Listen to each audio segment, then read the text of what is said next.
এই অপরাধে 1 বছরের জেল আছে, জরিমানা আছে 50,000 টাকা। আপনি আপনার অপরাধের দোষ স্বীকার করেন? জি স্যার। আপনাকে সতর্কতামূলক আজকে 30,000 টাকা আর্থিক জরিমানা করলাম। এই কসমেটিক্স এটা কি সমস্ত মিলে একটা দোকান না আপনাদের আলাদা? না, সমস্ত মিলে। সমস্ত মিলে। আর কসমেটিক্স বাইরের যেগুলো আছে সেগুলোই আপনারা হয়তো জানেন যে আমদানিকারকের বৈধ আমদানিকারকের স্টিকার থাকতে হয় এবং এমআরপি নির্ধারণ করতে হয়। এর বাইরে কি কোনো কসমেটিক্স আছে আপনাদের এখানে? থাকলে নিজেরা বের করে দিবেন, না হলে আমরা একটু চেক করে দেখব। যেগুলো বৈধ আমদানিকারকের কোনো স্টিকার নাই সেগুলো অবৈধ পণ্য হিসেবে গণ্য করা হয়। এই ধরনের পণ্য কি আপনারা বিক্রয় করেন? যেমন এই যে এগুলো ইম্পোর্টারের। হ্যাঁ, এগুলো ইম্পোর্টারের তথ্য আছে। হুম। এছাড়া এগুলো তো ব্যাগেজেরই। লাগেজের প্রোডাক্টগুলো সব নামান, সামনে নামিয়ে রাখেন। তো আপনারা তো জানেন এটা, তারপর লাগেজের এই পণ্যগুলো কেন রাখেন? তাহলে যে প্রাইস 1050 টাকা দিলেন, এটাতে 1050 প্লাস ভ্যাট, এই মূল্যটা কি নির্ধারণ করলো? আপনারা কি নির্ধারণ করতে পারেন? আপনাদের কি এমআরপি নির্ধারণ করার এখতিয়ার আছে আইনগতভাবে? এই পণ্য কি আপনারা উৎপাদন করেছেন? আপনারা উৎপাদন করেন নাই। আপনারা আমদানি করেছেন? আপনারা আমদানি করেন নাই। তাহলে আপনারা মূল্য কেন নির্ধারণ করলেন? কিসের ভিত্তিতে এই মূল্য নির্ধারণ করলেন? বাইং প্রাইসের উপরে আর কি। হ্যাঁ, এটার এখতিয়ার তো আপনার নাই। মূল্য নির্ধারণ করে উৎপাদনকারী অথবা আমদানিকারক অথবা সরকার। আপনারা কোনোটাই না, তাহলে নির্ধারণ করছেন কেন? এটা অযৌক্তিক ভাবে নির্ধারণ করা হচ্ছে। যে ধরনের পণ্য আছে সবগুলো নামান না, সামনে নামান। আপনারা নিজেরাই এমআরপি দিয়েছেন, আপনাদের তো এখতিয়ার নাই এমআরপি দেওয়ার।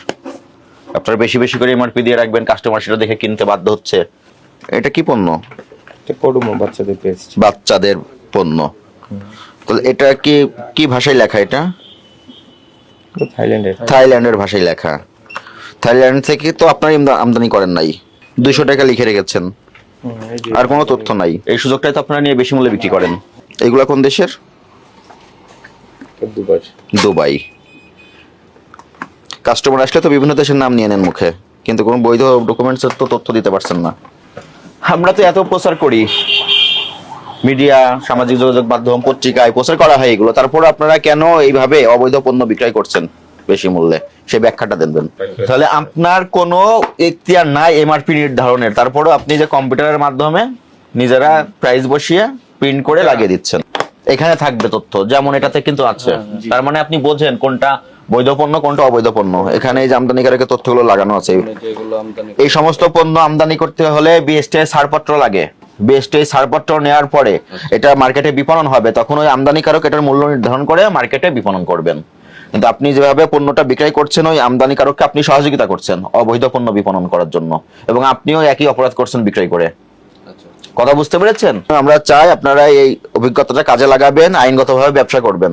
প্রত্যেকটা পণ্য যেটা বাইরে হবে আমদানিকারকের স্টিকার দেখে নিশ্চিত হয়ে ওই মূল্যে বিক্রয় করবেন। নিজেরা পরবর্তীতে কখনো মূল্য নির্ধারণ করবেন না।